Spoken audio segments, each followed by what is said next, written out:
Ini saya mengambil judul, ini adalah membangun budaya mutu di era new normal. Karena sekarang pemerintah menggunakan kata new normal pada kondisi setelah masa-masa PSBB di berbagai daerah sudah mulai dilonggarkan. Ya. Ini adalah tantangan kita ke depan, bagaimana kita bisa merespon secara cepat, merespon secara baik tentang perubahan internal dan juga perubahan eksternal di era new normal ini. Ya, Ibu Bapak sekalian, tadi saya sudah disampaikan, saat ini saya sebagai Direktur Institut Bisnis dan Informatika Kwi Kian Gi, ini beralamat di Jakarta. Yang harus segera kita sikapi adalah dari sisi Tridharma yang kedua, Tridharma yang ketiga adalah perubahan pola pelaksanaan pengabdian kepada masyarakat. Banyak Ibu Bapak di antara kita sampai sekarang masih banyak pertanyaan. Bagaimana sih sebetulnya bentuk pengabdian kepada masyarakat yang sifatnya daring? Apakah ini diakui? Apakah ini diakui? Apakah ini diakui? Kan banyak sekali pertanyaan-pertanyaan. Dan bagaimana penjaminan mutunya? Kalau dulu kita Ibu Bapak sekalian PKM langsung ke masyarakat, kita bisa menyapa masyarakat, kita bisa berinteraksi dengan masyarakat. Sekarang tidak bisa lagi. Kebanyakan dari kita, mulai dari bulan April, Mei, dan sampai sekarang, dosen, termasuk kita semua Ibu Bapak sekalian peserta webinar ini, sekarang sedang berada pada sebuah arus, di mana kita harus melakukan pengabdian kepada masyarakat secara online. Ada beberapa yang sudah disepakati. Kalau di L2 Dikti wilayah 3 telah disepakati, ada 3, tapi saya berikan 2 saja di sini yang utama. Ada 2 yang telah disepakati yang boleh diakui menjadi pengabdian kepada masyarakat. Yang pertama adalah setiap dosen boleh melakukan pengabdian masyarakat secara online dan diakui sebagai kegiatan PKM apabila kita melaksanakan pengembangan hasil pendidikan, pengembangan hasil penelitian kita yang dapat dimanfaatkan oleh masyarakat, yang dapat dimanfaatkan oleh industri, tapi dibuat dalam bentuk video. Di dalam bentuk video-video, silahkan Ibu Bapak. Kalau ada di antara Ibu Bapak punya teknologi sederhana, katakanlah cara membuat ini, cara membuat ini, cara membuat ini, di mana itu akan bisa meningkatkan pengetahuan masyarakat, memperkaya pengetahuan masyarakat, atau itu bisa meningkatkan kinerja industri. Video-video yang kita berikan itu, yang kita bisa upload di YouTube, di macam-macam, itu semua diakui menjadi pengabdian kepada masyarakat. Tentunya perlu ada nanti penjaminan kualitasnya. Oleh karena itu nanti adalah lembaga penjaminan mutu di era new normal ini akan semakin komprehensif yang mau dikerjakan.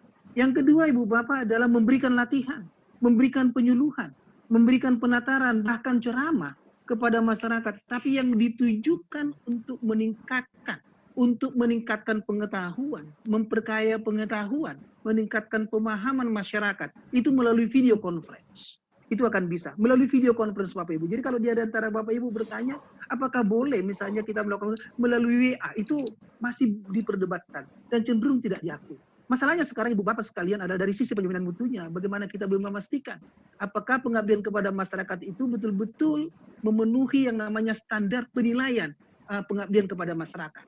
Tentunya salah satu standar dari 24 standar nasional pendidikan tinggi, itulah aspek penilaiannya. Dan Ibu Bapak sekalian, di samping itu juga adalah prosesnya. Berarti kita bicara mengenai adalah perencanaan, bicara mengenai pelaksanaan, bicara mengenai pemantauan, bicara mengenai pelaporan, dan bicara mengenai pertanggungjawaban. Salah satu pertanggungjawaban itu adalah bukti dokumen sahihnya. Bukti dokumen sahihnya. Kita dari penjaminan mutu harus memastikan harus ada surat tugas. Surat tugas dikeluarkan oleh lembaga penjaminan mutu, lembaga penelitian dan pengabdian kepada masyarakat. Harus punya sertifikat. Baik kita sebagai pembicara harus punya.